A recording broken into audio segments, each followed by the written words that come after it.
I was straight-lined. I mean, totally straight-lined, out of my body, dead for an hour and a half.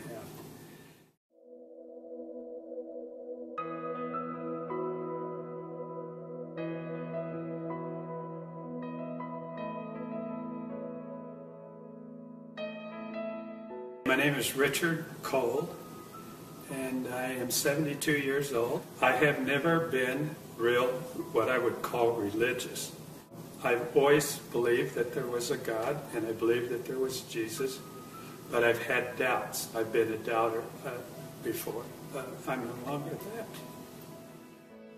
And this happened to me in 2005, so that was 6 years ago. And so how it came about was that I was on my way to Monterey. I go up there every year for the historic car races. While I was stopped at the stoplight, I had a pain that started in my jaw, right in the mandibular area, went down my jawbone, down my carotid artery, and into my chest. I said, "Oh, this is strange." My friend and his wife said, "What's wrong with you? You don't look very good. What's your symptoms?" I said, "Well, my hands feel a little sweaty and I feel a little clammy." I said, "I don't know what's going on." He says, "I'm going to take you to the hospital." I said, "Oh, I'll be okay. I'll go home and take an aspirin. This will be done with." He says, "No, we're going right now." So we went in and they put me on a gurney because there was no room in the emergency room.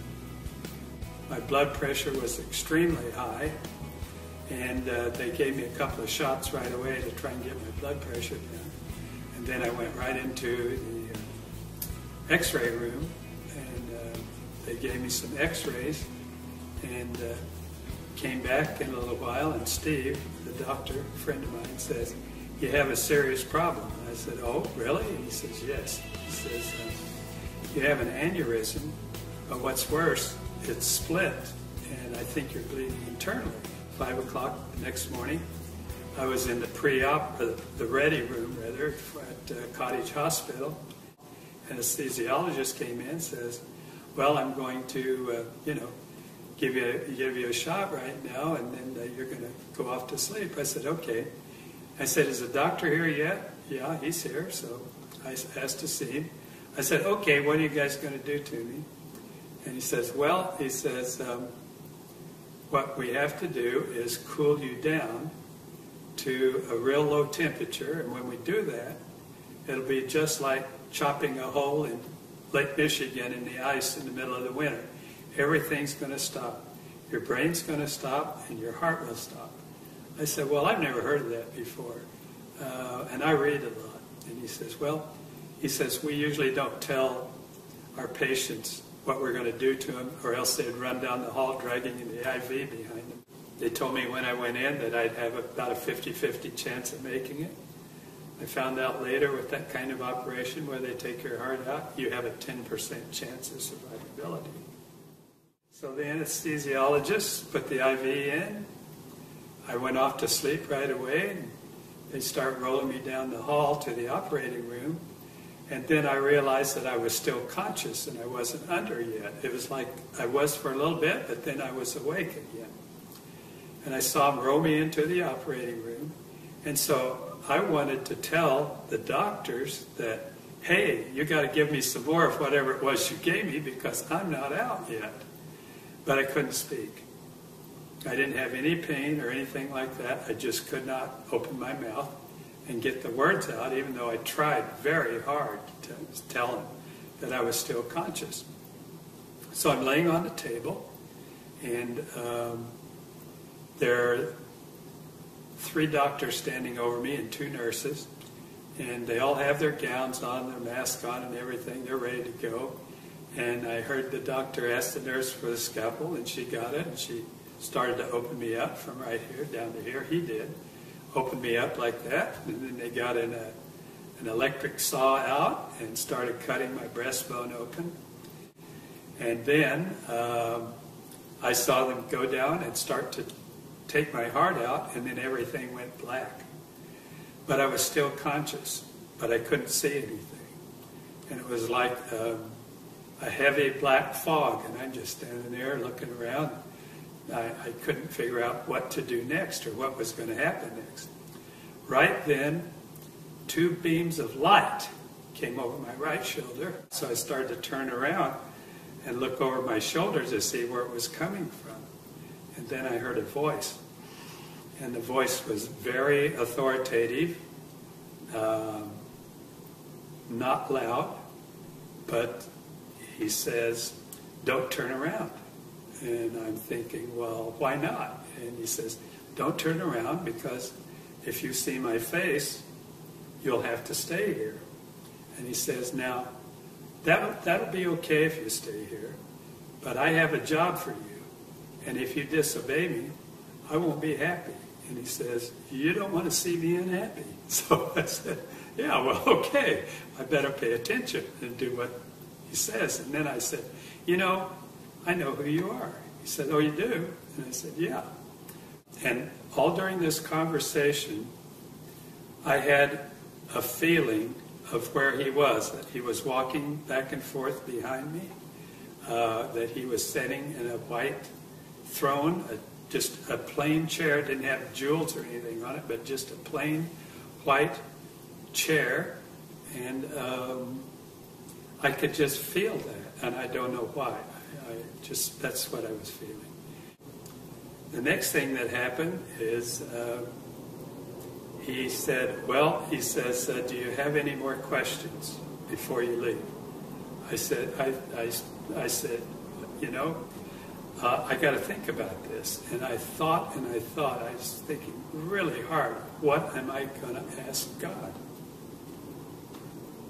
Couldn't think of anything. I wanted to be really smart enough to ask him something very pertinent. And so I said, well, I'm going to have to revert to an old cliche. What's the meaning of life? And he starts laughing again. I said, what's so funny now? And he says, well, I don't know why, but a lot of people ask me that question, and it's really real simple. But I tell you what, when you come back, we'll sit down. You can ask me all the questions that you ever will have. I'll answer for you. So I said, okay. He says, okay, it's time for you to go back. And I turned around. I'm sorry, but he put his arms around me. He put his arms around me. And it was a feeling that I can't explain. It was unconditional love, but it was words. I can't tell you the words. And I'm sorry, but I always act like this because I can feel it again. So,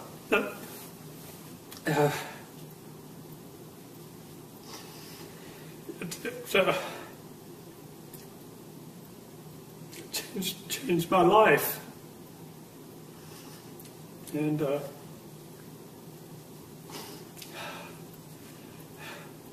the next thing I heard was the nurse was saying, I think he's ready to come out of it. His temperature's at 90 degrees.